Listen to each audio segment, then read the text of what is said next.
Hello, welcome to Video Mania 2. I'm the man behind the counter, Duncan, and today we're going to talk about a direct-to-video action movie from 1998. I rented it off the shelves of Blockbuster. It is Black Thunder, starring Michael Dudikoff and the late Richard Norton. It also stars Nancy Valen, Gary Hudson, Robert Miranda, and Michael Cavanaugh.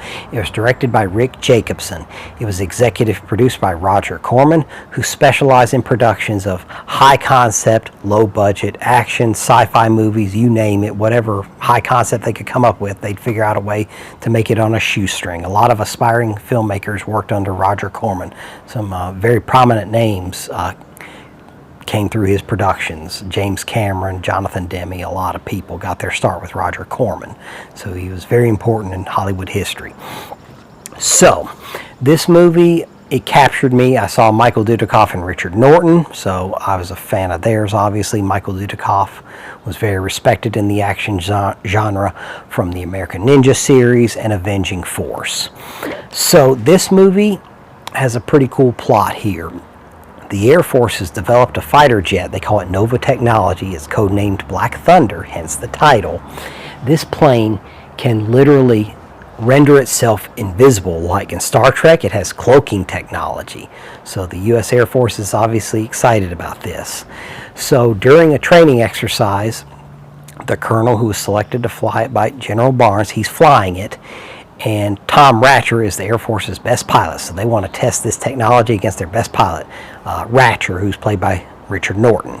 So they go up in the air, and Richard Norton's character, Ratcher, he locks in on this Nova technology, and he locks in on the jet, and then the cloaking technology is revealed, and he is stunned by what just transpired.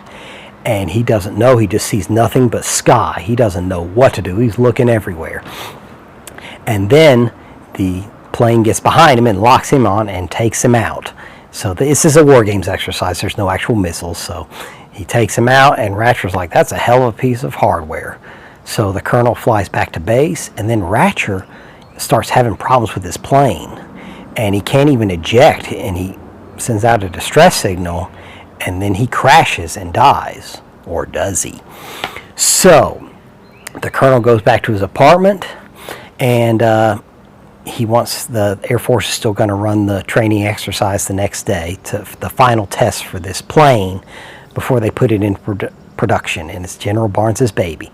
So then the colonel's getting ready to go back to base, and someone that looks just like him, Mission Impossible style, assassinates him. So the guy, assuming the colonel's identity, gets on that plane. They fly for the next day's exercise, and he just takes off and keeps on going, and the Air Force is trying to figure out where he is.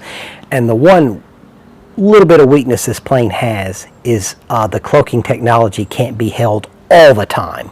It has to uncloak itself to recharge before it can cloak again. So they're able to trace it around the area of Libya.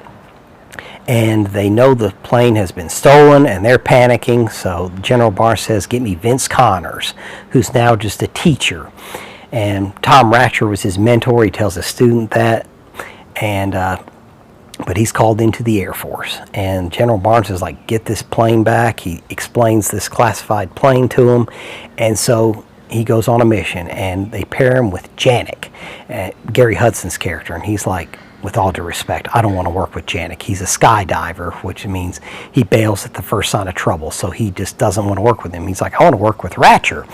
And they're like, Ratcher's dead. So they got on SR-71 and go after him.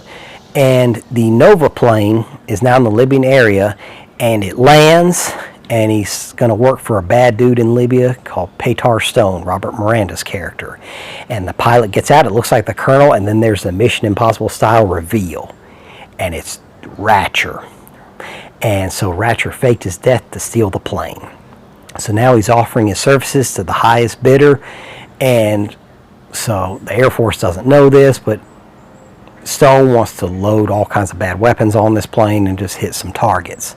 So he's a bad guy. So Janik and Connors in the SR-71, they land in Libya, and they immediately run into trouble. Mr. Elias, Stone's main henchman, sends a small army after them, and Janik is captured. Connors escapes, and he runs to a village, and he just breaks into a house, and he meets Mila, who he kind of holds hostage for a minute, and he's like, Mr. Elias is checking door to door around the village. He's like, there's an escaped American.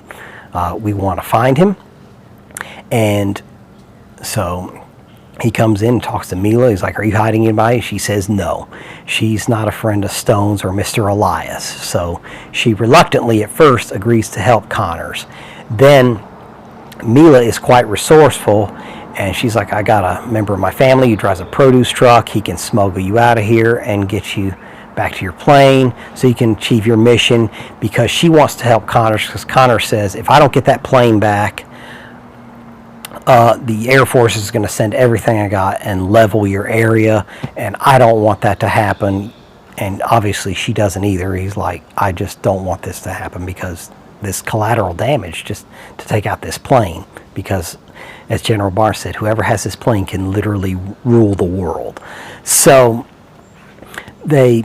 she helps them, and they get on a produce truck, but then Elias's men start chasing them, and they have a shootout in the produce truck and some pretty cool action sequences there. And Connors is just trying to be resourceful. Mila is quite the help, though, and he finds out the base, Stone's base, and he's like, I gotta get this plane, and I gotta get Janik. And she's like, you'd risk your life for Janik? Is he your best friend or something? He's like, no. And he says, I'd rather die doing what's right than live doing what's wrong. I'm not just going to bail on my partner. So he has to get in there on a motorcycle and get the plane and get Janik out of there. So he's really up against all odds, against a small army and against Ratcher, who he doesn't know is alive yet. So there's some pretty cool aerial fighting sequences. Obviously, this footage was taken from somewhere else. This movie didn't have the budget for that. But like I said earlier, it's blended pretty well, and this high concept is pretty fun. And when I saw it on the shelves of Blockbuster with the names on it, I've always enjoyed it pretty well. It's free to stream on Tubi and Plex. So have you seen it? What are some other Michael Dudikoff or Richard Norton movies you like? Let me know any of that in the comments. Don't forget to like and subscribe, and have a great 4th of July. Later.